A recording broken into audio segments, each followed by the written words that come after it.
Plus. The only person I can trust is myself. Queen Latifah is back. The Equalizer is all new CBS Sunday and streaming on Paramount Plus. We're expecting mostly clear skies for tonight, though temperatures still on the chilly side. How things are looking into the weekend, we'll let you know. Good evening, everyone. I'm Kevin Hodge. Tonight on your WZMQ 19 News, the Biden administration is threatening to withhold support from Israel if they do not allow the U.S. to pursue humanitarian efforts more in Gaza. We'll have the latest. Plus, Vice President Harris sits down for a one-on-one interview with Fox. We'll hear about some of the key takeaways. And we have more details on Escanaba's efforts to improve their water by replacing lead service lines. Your 19 News at 11 starts now. Live from the UP, this is WZMQ 19 News at 11.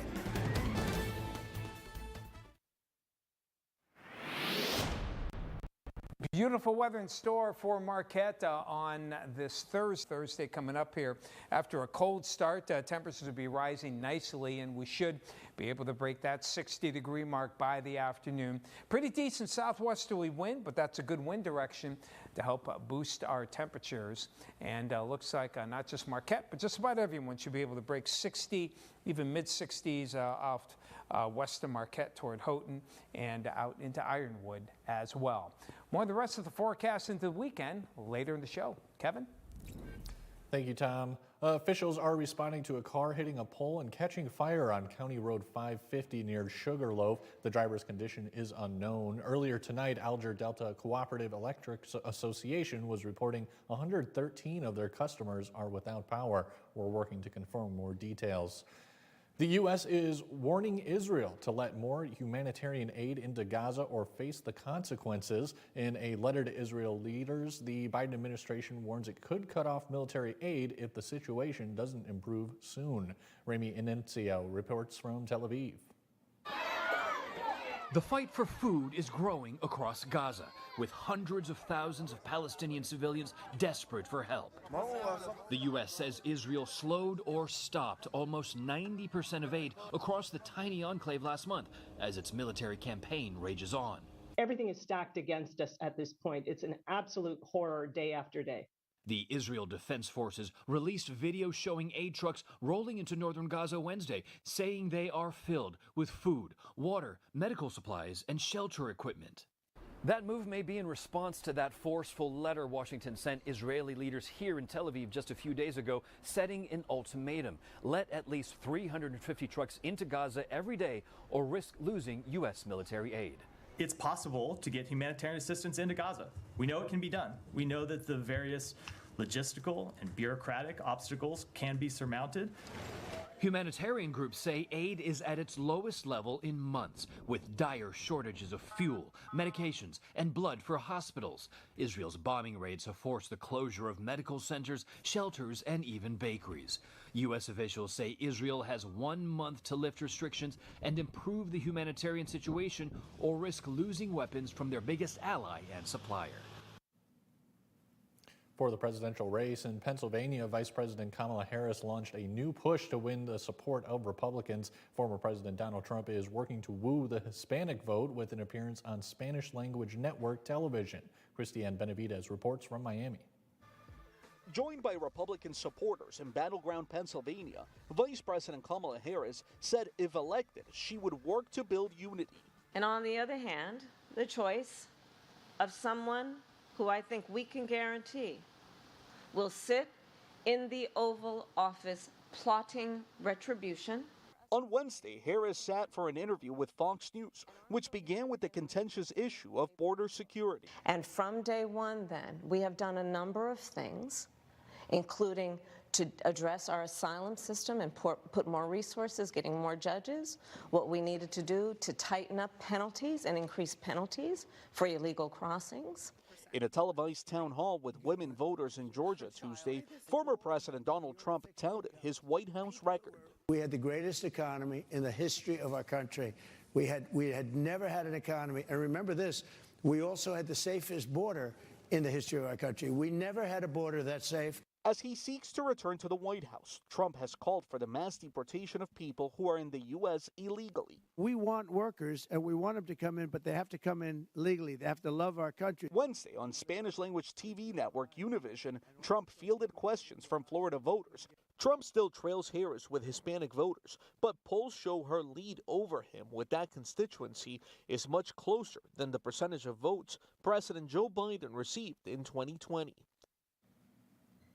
100-year-old former President Jimmy Carter cast his ballot in the 2024 election today. The Carter Center says the Democrat, who is living in hospice care, cast his vote by mail. His son Chip recently said his father was trying to live to vote for Kamala Harris. With just 20 days until the election, Michigan GOP and Democrats are both buckling down to reach out to as many voters as possible. The last few weeks leading up to the election day are the busiest of the cycle for campaign workers. Door knockers are working to make sure eligible voters are registered and making phone calls to reach out to those looking for more information. The chairs of both Michigan parties say as campaigning efforts ramp up, you can cast your vote early to be removed from those contact lists. That's our message from here on out, is just, if you're not registered, get to your clerk and get registered, but please vote. You know, if you vote, then it's over for you. So people want it over, and you know, they're looking forward to you know, the next phase of America. We have more from the party chairs up on our website, WZMQ19.com. Escanaba's water department is making progress on a citywide effort to keep residents' waters clean. WZMQ Escanaba Bureau reporter Lily Simmons has the latest on the project and tells us what homeowners need to know as work continues. Several years ago, the water department began replacing its lead service lines as required by the state. We went through the entire city and tried to inventory our system based off of records and a small percentage of potholing and physical verification. Combining all of those records gave us 3,800 some sites out of 5,200 sites in the city, which is roughly 70% of our system that has to be replaced. Over the past few days, those residents have received this letter, a state-mandated notification that they've been listed as having a lead service line. However, the water superintendent says if crews have already been to your home to replace a line, no further work is needed. The construction is so fast, it's ahead of our work for identifying our spots, and all the work that happened this summer didn't make it into the final product. So we might have replaced somebody 4 months ago, was still being notified as a lead service line. The letter also includes information about lead levels in water and the results of extensive sampling of Escanaba's water. No amount of lead is safe. However, we have very low lead levels in our water, even by the standards that the state and the federal government put out. That's not to say that people don't have issues. Perhaps their household plumbing has lead, but the city is putting out good water, and there's nothing wrong or to be concerned about. So far, the replacements have largely been funded through grants. To fund the rest of the work, the city is searching for other means to avoid raising water rates, which the superintendent says would be a last resort. We've been very lucky. The city of Escanaba has been awarded $40-some million recently for work. However, we are now feverishly looking for different pots of money that we can get into. We want to make our water affordable without impacting our customers. This summer alone, crews have replaced nearly 500 lead service lines. While there's no official timeline for all lines to be replaced, the water department is hoping contractors will be able to continue this year's work through December. We're slowly working our way through, and within 10, 12, 15 years, we're going to do our best to replace everything in the city. Lily Simmons, WZMQ 19 News, Escanaba. The Marquette City Commission has approved the Community Master Plan. It took over 2.5 years to complete as the city involved public input at every point during the process. The plan will dictate how the city moves forward with development, infrastructure, recreation, housing, and transportation, just to name a few. Commissioner Michael Larson says he's grateful for the public's interest. Thank you so much to the Planning Commission and the city staff for really making this a project with a lot of community outreach, a lot of community input. I move that we adopt the resolution to approve and adopt the Community Master Plan. To view the entire master plan, visit our website, WZMQ19.com. Tom DeMecchio has your first warning weather forecast when we come back. Plus, now is one of the best times to reevaluate your medical care plans. And a treatment for breast cancer that focuses not just on the body, but on the mind as well. We'll tell you how medical professionals are utilizing it. We're back in 2 minutes.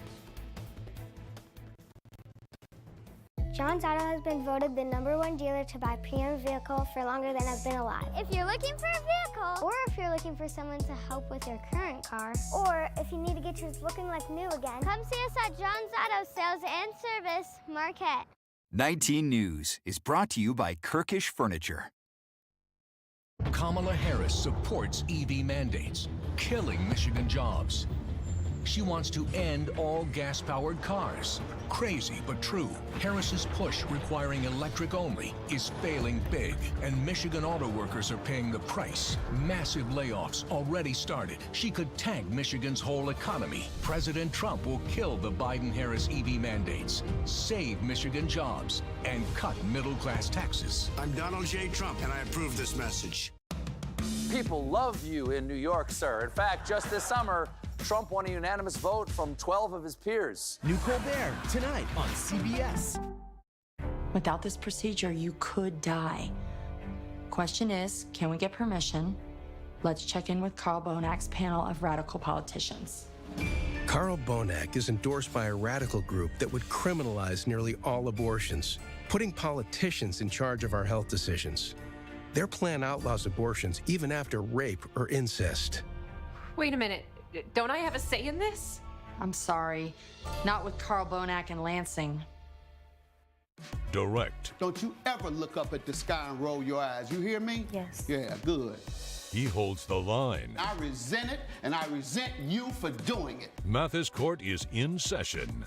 Weekdays on WZMQ CBS. Is your parents' car sounding funny? Do you hear any clunks, rattles, squeaks, or leaks? Tell them to call John's Auto Service Department for fast, friendly, and affordable service. Come see us at John's Auto Sales and Service, Marquette. Now, WZMQ TV19 First Warning Weather with meteorologist Tom DeVecchio. We will have the clear skies for tonight. Chilly breeze, about 10 to 15 there on the southwest wind. Still, we do expect some frost on the inland sections away from the lake shore here. And then high pressure builds in. Nice stretch of weather here for the Upper Peninsula beginning Thursday, and that trend will continue into the weekend and probably into the early part of next week. We'll keep things dry. Some days will be maybe a little more cloudier, but still a decent amount of sunshine, and temperatures rising, might even hit 70 degrees at times as we head on into the weekend. Now we'll have clear skies for tonight. An outside chance maybe that you'll see the northern lights with the clear skies. You see the better chances will be here in southern Canada, but note, usually we have the red indicating a good chance. We're not seeing that here. This isn't the best setup here with the geomagnetic storms being fairly light, but Upper Peninsula is on the southern fringes of that possible visibility. So if you're a night owl, want to head on out outside, take a look before going to bed, maybe you'll see them. There is a possibility of that, though. The chances of that are pretty small.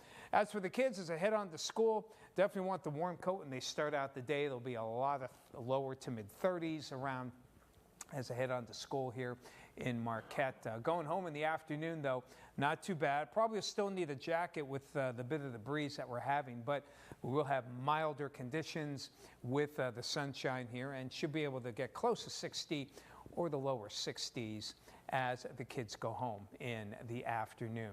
So futurecast, clear skies for tonight. Then into Thursday, you can see hardly a cloud to be seen. What you do see, though, some high clouds are moving off toward the north. That shows that the southwesterly winds will continue higher up in the atmosphere, and that will allow for the modification of those temperatures. That trend will continue as we head on into Friday with some decent sunshine. So for tonight, along the Upper Peninsula here, temperatures in the 30s for the most part. Near freezing along the Wisconsin border here, and that's where we'll have the best chance of seeing some frost. Though the breezes will hopefully keep some of that frost to a minimum. And then we break into low 60s tomorrow. Beautiful day. Nothing but sunny icons here on the Upper Peninsula. So hopefully you can get out and enjoy a beautiful fall day. And if you can't do it tomorrow, you have plenty of opportunity into the early part of next week. As you said, some parts of the weekend may be a little cloudier than others, but temperatures on the rise. Could hit 70 Saturday, a little better chance on Sunday and into Monday. Tuesday's transition day, and then we head back to typical October weather as we head toward the middle of next week.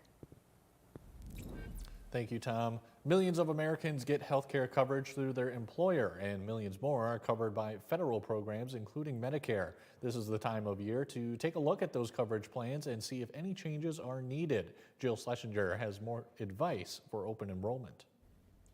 It's open enrollment season, and small changes to your plan could save money. Start by creating a list of your doctors and prescriptions and determine whether they are still covered under your current plan.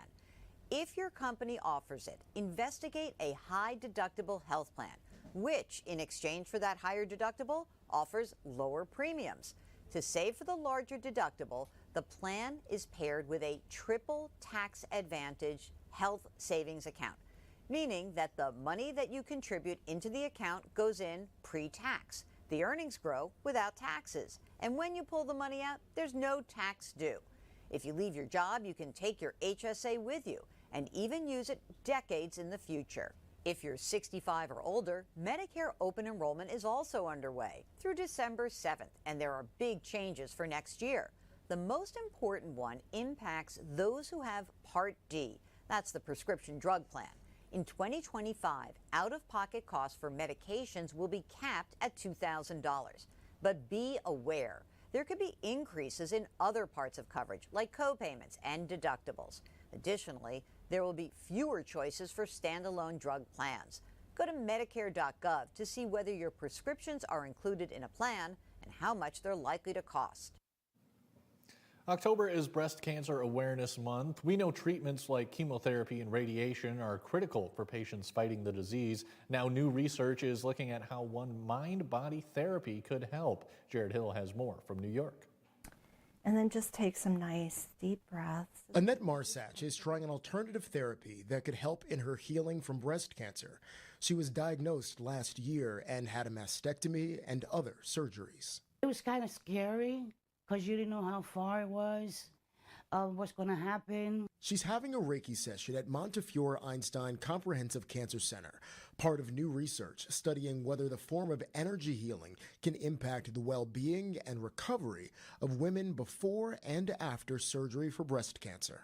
In terms of mind-body things, whether it's, massage or Reiki or acupuncture or meditation or yoga, we know that all these things can be very, very helpful to the immune system to be strong so that as patients are going through treatments, they really can do better. Dr. Sheldon Feldman is leading the study, and Annette is among more than 30 breast cancer patients being enrolled. Patients receive either medical Reiki or sham or simulated Reiki. Annette was in the sham group and is now receiving an authentic session, which is why we're not revealing the Reiki master's identity to not compromise the ongoing study. I felt, in certain places some warmth and the energy kind of moving and warming up. And oftentimes that happens during a session as the energy is moving and clearing and rebalancing. I relax. At the end of the session, Annette describes how she's feeling. Yeah. Like you took something away. Yeah, lifted something. She says she's feeling calm and at peace as she prepares for another surgery in December. Still to come on your 19 News, Michigami Township cuts the ribbon on their newly renovated park. We'll show you the updates when we come back. You already know Jen Hill voted with Democrats 99% of the time. But did you know Hill was the deciding vote to raid the teachers' pension fund? Worse, Hill voted to cut school safety and mental health funding 92%. Lansing liberal Jen Hill, putting politics over Peninsula. The better choice? Carl Bonak. Carl Bonak has a plan to fight inflation, reduce our cost of living, and keep our schools safe and fully funded. Carl Bonak, putting Peninsula over politics. I thought it was just a rash, but it had a bullseye ring around it. My doctor said it was a tick bite. Luckily, we caught it early. Ticks found in tall grass around your home can spread Lyme disease and other illnesses, which can lead to chronic health issues.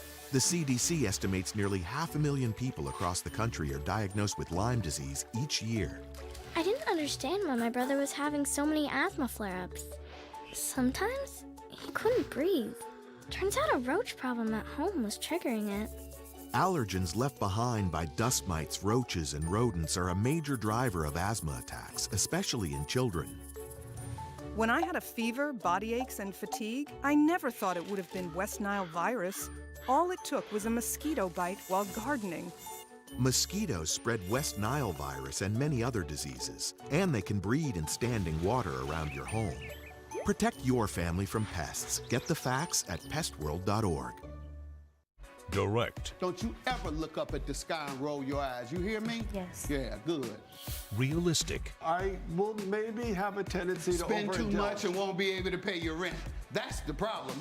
He holds the line. I resent it, and I resent you for doing it. Powerful. I don't know where you've been, but you're gonna respect this courtroom. I'm gonna throw you out real quick. Mathis Court is in session. Weekdays on WZMQ CBS.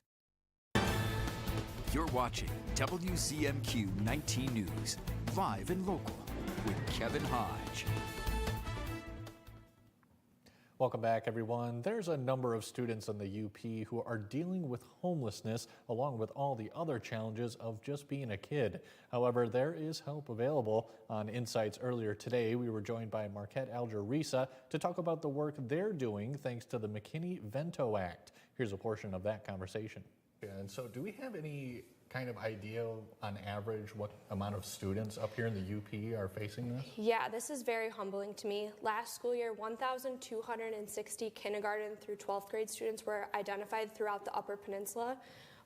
Those rates are pretty on par with state and national averages, but yeah, there's a lot of people that are going through just a lot of hardships. Sure, and so how do we go about combating that and helping these students? Sure. There are, under the law, there's a McKinney-Vento liaison in every school district, so there are about 90 in the Upper Peninsula, and they work one-on-one with students and their families to understand how they can alleviate those barriers. So the law helps students have a transportation plan to get to and from school, helps them immediately enroll if they don't have certain documents, and it ensures that there's someone at the school to help them have a safe, inclusive, and successful education. Sure, and obviously we don't want these students facing these issues on their own. So as far as what other resources are you guys providing, can you go into that at all? Sure. Yeah, we have a grant, and it helps support getting students various items, and the needs really vary, but the items that we end up purchasing a lot for students are clothing, winter gear, snacks, hygiene items, menstruation products. It really just depends on what's going on with the student, what they might need. Right, and just tell me a little bit about what kind of impact this has on them. I mean, Sure. Where would they be without this kind of service? Yeah, well, something under the law is if a student starts at a school during the beginning of the school year, something happens and they now have to live maybe in a neighboring school district, the law helps protect that school of origin and gives them the option to stay in that school. And I also want to mention what the definition is under the law. The law looks at if a student is lacking a fixed, regular, or adequate nighttime residence. So if a student is couch surfing, if a family has an inadequate home, maybe there's mold, maybe a family's doubled up with another family and it's not adequate, maybe there's a house fire. Those are all different situations where a liaison would work to identify that they qualify under the law. We all know Michigan is a unique state, but when it comes to the produce that grows here, it may be even more special than you think. Karen Carter explains. We have an incredible diversity of fruits and vegetables in Michigan, really only second to California. Derek Plakowski, fruit extension educator with Michigan State University Extension, says we have a lot to be proud of here in Michigan. We are some of the top producers in the whole country for tart cherries, asparagus, blueberries, apples. We usually trade places with New York for being the second biggest producer after Washington. And here in Michigan, our climate is unique for growing produce. Our diverse land, from our fertile glacial soils to the Great Lakes, impact growth. Especially along the west side of the state, along Lake Michigan, you have the lake effect, which moderates temperatures. It makes our winters on that side of the state milder, and makes our summers milder too, which tends to bring favorable growing conditions. Types of apples and cider can be regional, similar to regional grapes and wine. a Macintosh or a Northern Spy, those are surprisingly pretty regional fruits. Macintosh originally came from Ontario, and it's still popular in New York, Ontario, Michigan, but it's not really popular elsewhere.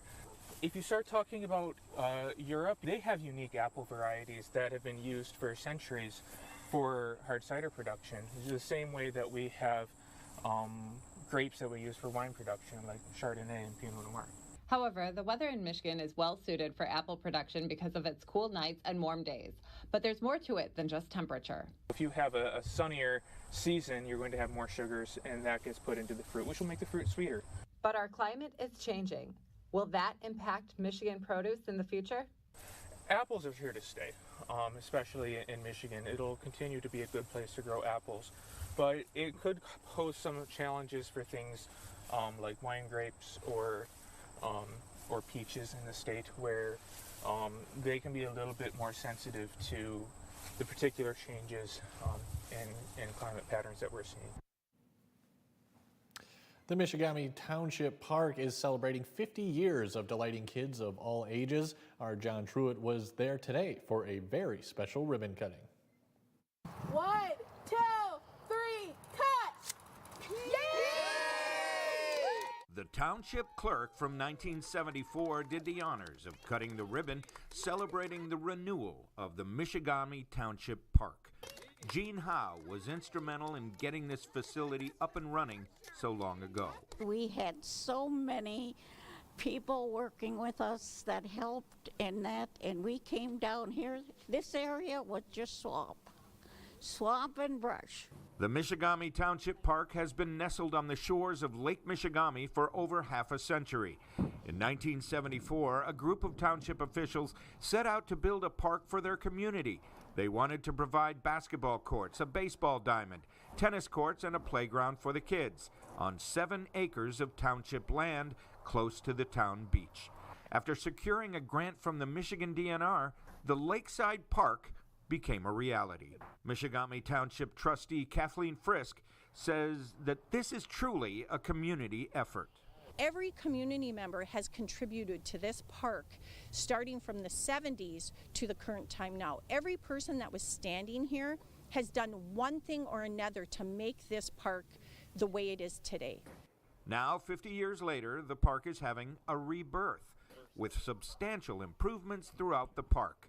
We have revitalized what they have started by beautification, would be a nice way to put it, of the tennis courts, including pickleball, and also with the basketball courts with ADA compliant parking. In Michigami, John Truitt, WZMQ 19 News.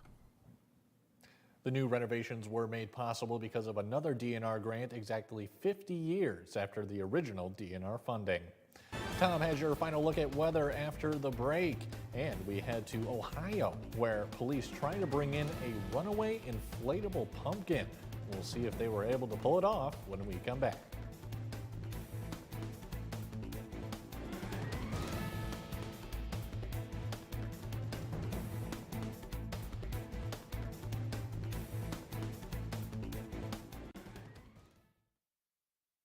Are you over 50? Would you like to get up to 33% more income in retirement? Then call now for this free book, Annuity Do's and Don'ts for Baby Boomers.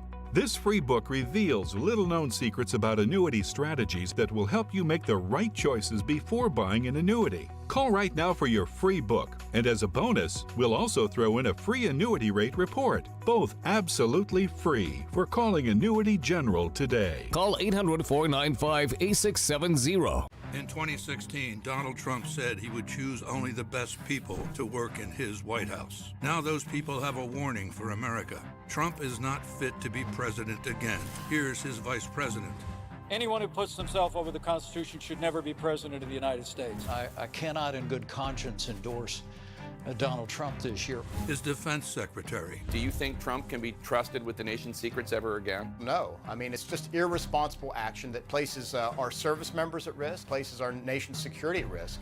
His national security advisor. Donald Trump will cause a lot of damage. The only thing he cares about is Donald Trump. And the nation's former highest-ranking military officer. We don't take an oath to a king or a queen or to a tyrant or a dictator.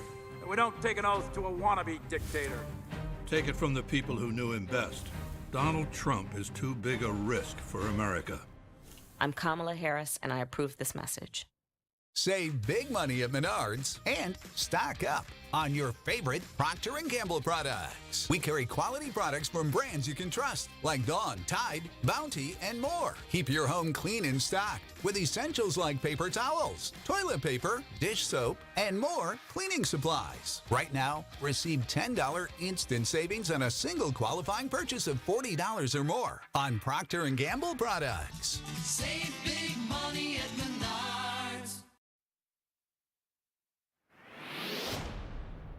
Skies will be mostly clear in the Marquette area and across all of the Upper Peninsula for tonight. We'll still get a bit of a breeze there, so maybe it'll keep the frost down a bit, but still a good chance of some frost here, particularly on the Wisconsin border. We can see temperatures will be in the low 30s. Not as cold as the 20s that we had from last night, though. Temperatures near 40, closer toward the lake shore. And for tomorrow, beautiful day, the beginning of what will be a multi-day stretch of decent sunshine, or at least dry weather, and temperatures warming up. Everyone breaking that 60-degree mark by tomorrow, lower, even mid-60s out toward Houghton. And Eagle Harbor also looking on the milder side. And temperatures could hit 70s. We head on toward the weekend, even an outside chance on Friday of seeing that. Decent amount of sunshine, maybe a few more clouds on Saturday. Nice into Monday. Tuesday's transition day, the last of the warm ones, and then we get chillier for the middle of next week. Kevin? Tom, thank you. And finally tonight, over in Ohio, Bay Village Police Department shared a dash cam footage of an officer arriving at a scene where he unexpectedly encountered a rogue inflatable jack-o'-lantern in the middle of the street. The Halloween decoration escaped its yard on Monday around 7 a.m. in Bay Village, and Lieutenant Mark Palmer from the Bay Village Police Department said that he found the runaway pumpkin on the roadway and was attempting to take it off the street when it suddenly surrounded him completely. With the help of a passerby and another officer, they successfully returned the pumpkin to its owner. Fortunately, neither the officers nor the inflatable pumpkin were harmed during the incident. That's all we have for you tonight, folks. We'll see you tomorrow.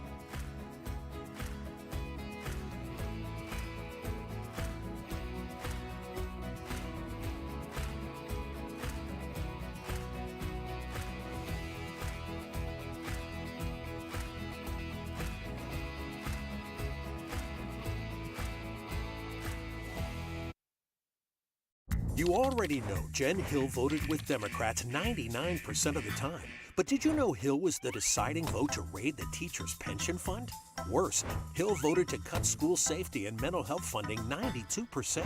Lansing Liberal